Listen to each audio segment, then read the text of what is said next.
leg press. Sabi ganun. Ito yung last set ko, kaya ginagawa ko drop set. Yun na nga. Wala namang ibang special na kadahilanan doon, para lang hahakotin ko na lang yung plates pagkatapos ng set. Ganun pa rin naman eh. Sayang naman yung ngalay na maidagdag sa legs ko. Kung pagkatapos ng set, baklas na kagad sa mga plates. Ano yun? Basta ganun yun. Ang gulo pa talaga, ha? Huwag kayo magulo. Kung magulo ako, mas magulo rin kayo. Sa yun na ngayon, yun lang naman yung ano. Kasi ayaw ko na nga talagang magbigay ng kahit anong informasyon dito. Information, or ano bang tamang pronunciation dyan, basta ganun yun. Kasi ang social media sa panahon natin yun, napakaraming information na. Sobra-sobra na eh. Dumagdag pa ba ako? Di, lalo na kayo na maguluhan. Magulo na nga ako eh. Ganun yun. Kaya dito, medyo may counting alalay sa legs, lalo na pagpababa. Yun yung ano ko eh, kasi di natin maano, kasi pagpababa na pa may mga level doon, na level ba tawag, basta may mga portion na medyo mawala na yung lakas mo pag nasobrahan mo sa pagbaba. Maganda yung mayroong guide. Sorry, sigurista tayo eh. Mabigat yan eh, kahit pasabihin nating machine yan, pagka hindi mo na yan ma-control pababa, maipit ka. Pataas kasi wala namang problema yung pataas, kasi malakas tayo sa lalo pagka lumagpas na doon sa range nga na ano na, yung nandoon na yung puwersa mo.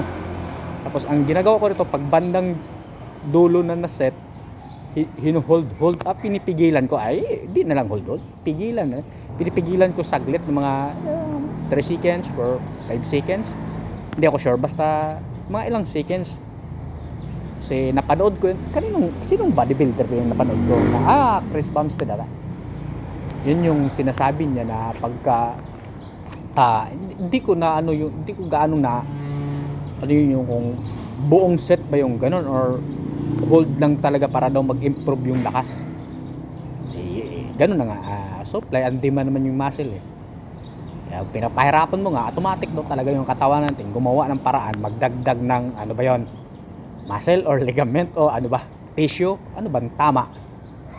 Hindi ko kasi naririnig ko lang kasi yan, parang chismis lang ba, kasi hindi ko naman talaga inaral na mayroon akong sariling tawag nito, reference ba.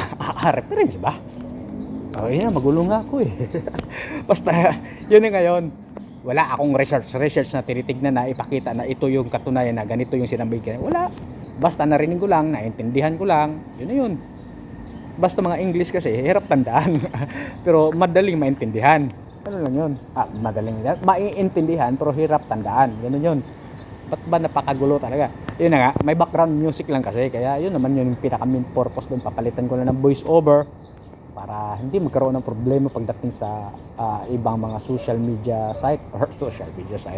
Pag na yun, basta ganun yun, huwag kayong magulo. Pinapalitan kasi dito kasi, lalo na pagka malakas yung music, kahit dito sa TikTok, i-mute din niya eh. Ganun pa rin, papalitan mo pa rin ang music.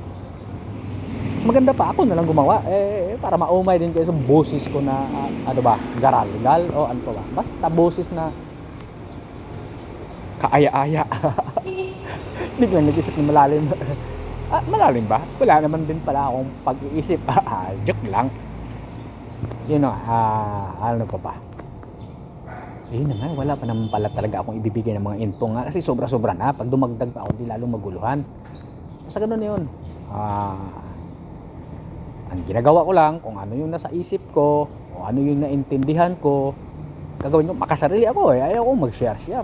Baka matuto pa kayo. biglang nagganon. Di, ganun naman talaga. Ayaw kong mag-share ito kasi hindi naman talaga ako magaling din mag-research eh. Di kagaya nung iba na magaling mag-edit or mag-research na pagka ganito ganyan, mai-discuss, mai-explain nila. Sa akin, kung ano yung naintindihan ko, ina-apply ko sa sarili ko. Pagka may nakasabayan akong mag-workout o kasabayan ko sa pagbuhat, doon ko sa kanya i-explain yung naintindihan ko. Gano'n eh. Kasi pag dito kasi masyadong masyadong public eh. Pagka meron kang maling words, maling term, pagka mali ka ng kokonti, alam mo naman yung mga magagaling dito sa social media, batikmusin ka. Kaya kung mayroon man akong makasabay mag-workout, ano ba? I-explain ko sa kanya kung ano yung naintindihan ko. Para magkaroon din siya ng idea, hindi lang man sa maintindihan. Magkaroon din siya ng idea kasi pag nag-aaral ka, pag mayroon naman ibang nakasabay, iba na naman yung ideas na i-share o ibang technique. Nasa sa kanya na yun kung paano niya pagmuni-munihan o pagnilay-nilayan yung mga naririnig niyang informasyon, kung ano ba talaga sa kanya, mag-fit or swak, ano ba tamang term. Kaya basta ganun yun, huwag na kayong magulo. Hirap na ngayon tao, manggulo pa kayo. Pakaangka-anga ako sa part na yun, hayaan mo na, ganun talagang buhay. Let's go, pick weights.